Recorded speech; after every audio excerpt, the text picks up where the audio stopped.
എന്നാലും നിന്റെ ചേച്ചി എന്തൊരു ദുഷ്ടിയാടി. അടിച്ചവരുടെ കാരണം പൊളിച്ചു കളഞ്ഞില്ലേ?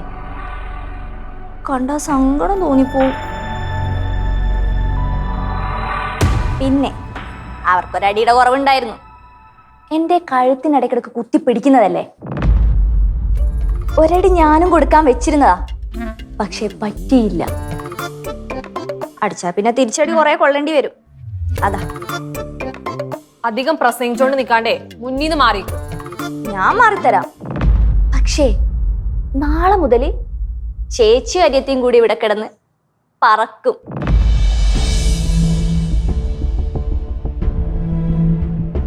ഹായ് ഗേൾസ്, എന്താണ് പുതിയ പ്രശ്നം?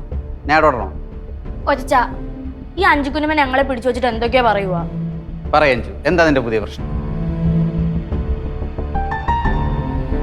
ഒന്നുമില്ല പ്രകാശേട്ടാ. നാളെ മുതലേ ഇവരുടെ അവസ്ഥ കണ്ടുണ്ടാകുന്ന സന്തോഷല്ലേ, അത് ഓർത്തുപോയതാ. അല്ല, ഇവർക്കിപ്പോ എന്താ അവസ്ഥ വരാനാ? നിങ്ങൾ പൊക്കോ, ഇവൾക്ക് ഭ്രാന്ത. ഇവർക്ക് ഭ്രാന്താന്ന് എനിക്ക് പണ്ടേ മനസ്സിലായതാ. അതെ, എനിക്ക് ഭ്രാന്താണ്. എന്റെ ഭ്രാന്തൊക്കെ നീ കാണാൻ പോകുന്നേ ഉള്ളൂ. മോള് പോയി റെഡിയായിരിക്കും. നീ വാ മാളു, ഇവര് പറയുന്ന കേൾക്കുന്നതിലും ഭേദം പോന്ന വാ.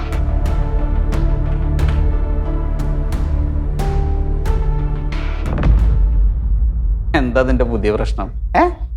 ഞാനേ മായമ്മയുടെ അടുത്തുനിന്ന് വരിക. മായമ്മ പറഞ്ഞതൊക്കെ വെച്ച് നോക്കിയിട്ട് എല്ലാറ്റിനെയും പുക കണ്ടിട്ടേ മായമ്മ അടങ്ങും. അതെനിക്കും തോന്നുന്നുണ്ട്.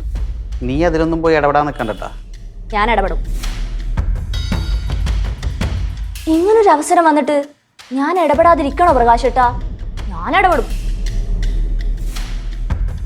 പ്രകാശേട്ടാ, ഞാനാണിപ്പോ മായമ്മയുടെ റൈറ്റ് ഹാൻഡ്. ഇനി മുതൽ ഞാൻ നല്ല ബിസി ആയിരിക്കും.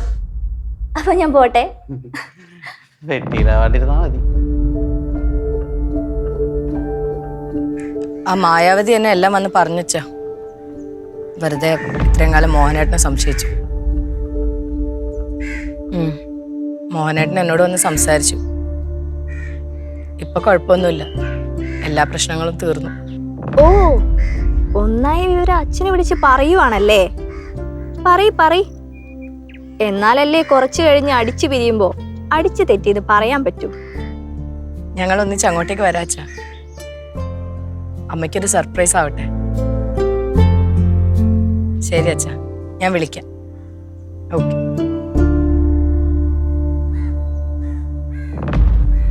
എന്താടി? കലക്കേട്ടത്തി, ഈ കൈക്കേ ഒരു വള ഉണ്ടാക്കിയിടണം. എന്നിട്ട് എവിടെ എന്ത് വള? അത് ഞാനൊരു അലങ്കാരത്തിന് പറഞ്ഞതല്ലേ, വളയൊക്കെ ഇടണമെന്ന്. സത്യം പറയാലോ ഏട്ടത്തി, അവരെ ഏട്ടത്തിയുടെ മുന്നിൽ വന്ന് സംസാരിച്ചപ്പോഴേ ഞാൻ മനസ്സിൽ വിചാരിച്ചതാ, എത്ര ധൈര്യത്തിലാ ഏട്ടത്തിയുടെ മുന്നിൽ ഇങ്ങനെയൊക്കെ സംസാരിക്കുന്നേന്ന്. ഞാനത് വിചാരിച്ചതും ഏട്ടത്തെ അവർക്കിട്ടത് പൊട്ടിച്ചതും ഒന്നിച്ചായിരുന്നു. അതെന്തായാലും കലക്കി. നീ ഇത് പറയാനാണോ വന്നത്? ഇത് മാത്രമല്ല, വേറൊരു കാര്യം കൂടിയുണ്ട്. എന്ത് കാര്യം? ആ, ഏട്ടനും വന്നത് നന്നായി. ഏട്ടാ, മായമ്മ പല പല കാര്യങ്ങളും പ്ലാൻ ചെയ്യുന്നുണ്ട്. ഏട്ടത്തിക്ക് ഇനി ജോലി കിട്ടിക്കഴിഞ്ഞാ അത് വീണ്ടും കളയാൻ മായമ്മ നോക്കും.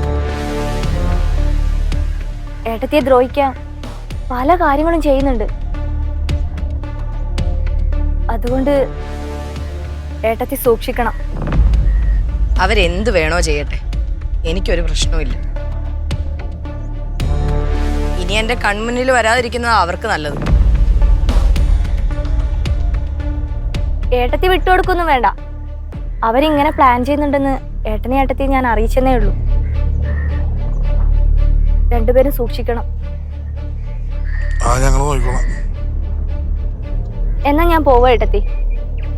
ഏട്ടാ, വേറെന്തെങ്കിലും ന്യൂസ് കിട്ടിയാൽ ഞാൻ അറിയിക്കാം.